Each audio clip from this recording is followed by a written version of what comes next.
Thanks, Leon.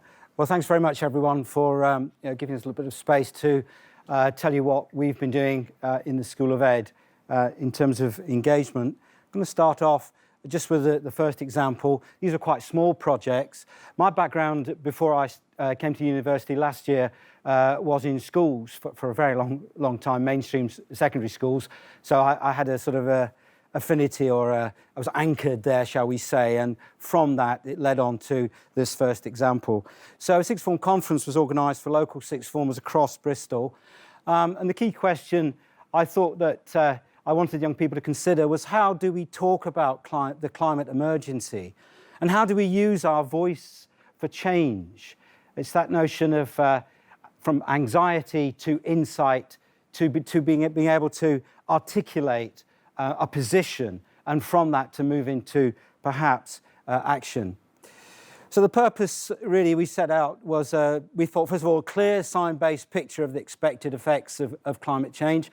And Professor Rich Pancoast did a brilliant presentation for the young people on that initially. An opportunity to listen to and question key experts, actors and activists. The chair of the Environment Agency, Emma Boyd, kindly agreed to attend and was able to give the position of the Environment Agency to the young people.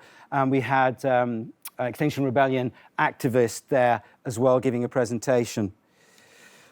A forum to debate how to respond within the short time remaining to avert the worst scenarios being realised. I think on reflection that's a little bit ambitious, but that was one of the purposes of it for the young people. And an opportunity to develop personal agendas for action. So that's what we hoped to achieve. Moving on to the aims.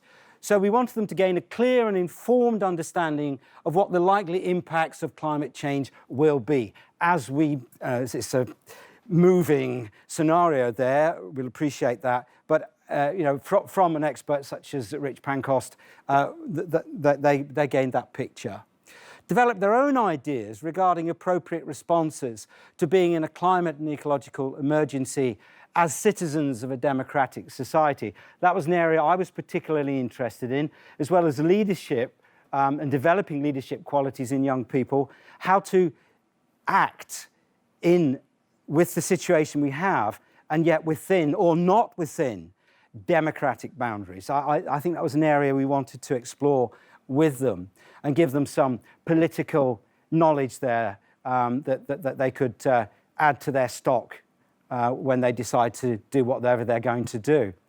Develop the knowledge and skills and motivation to shape the discourse on climate change in their schools and local communities. The idea would be, at the end of the day, they would be better equipped, better armed perhaps, to go out and engage others with the issue, and gain the confidence and ability to communicate about the climate emergency and create action plans for exercising leadership in their communities and schools. Those two are very, very similar, I guess.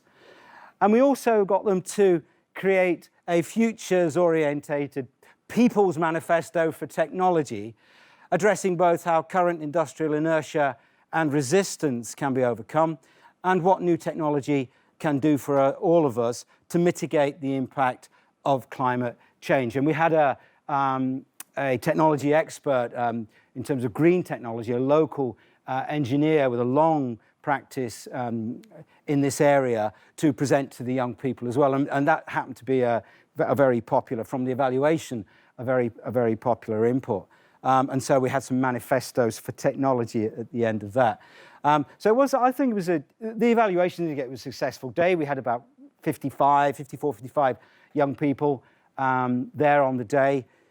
What I noticed was that the social and economic diversity of the young people was very, very narrow. We weren't reaching the young people that we wanted to, or include other young people in the event. And so it led on from this to the second example, which I've just been this morning to the Brigstow Institute launch, which you have to go to in order to sort of receive the funds, I guess. So we developed a bid, which I put in last year, and just at the end of term received the acknowledgement that we were successful. So we have a small pot of money to do a research project, which is entitled From Anxiety to Insight to Action.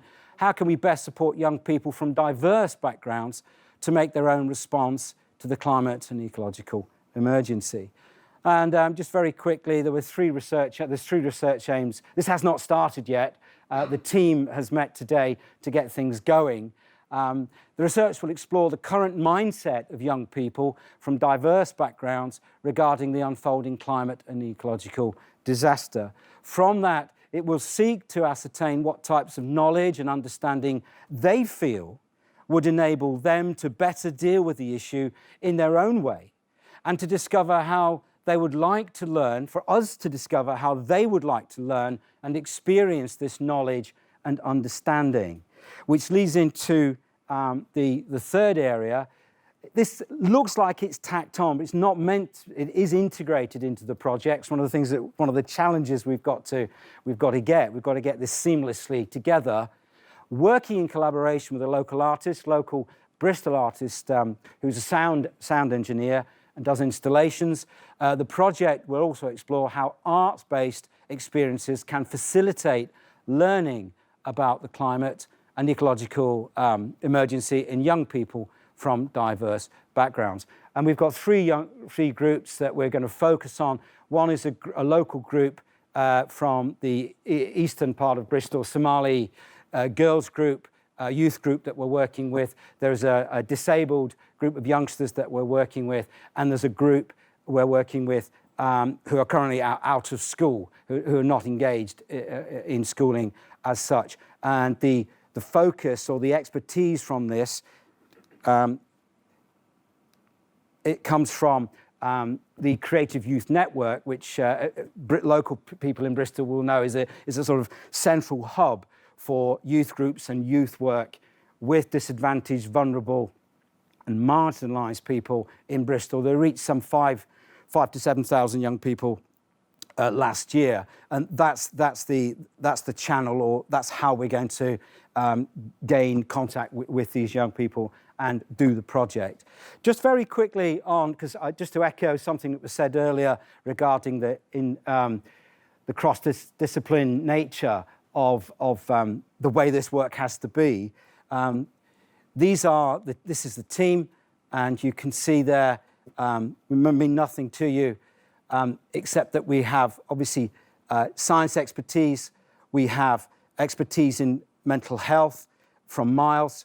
I have experience of leadership and policy.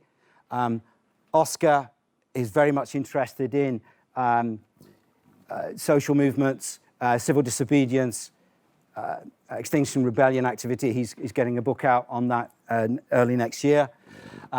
Lauren is a master's student, one of my master's students at the School of Ed. She's also a local teacher, and she's an XR activist who actually spoke at the Sixth Form Conference and has sort of come into this.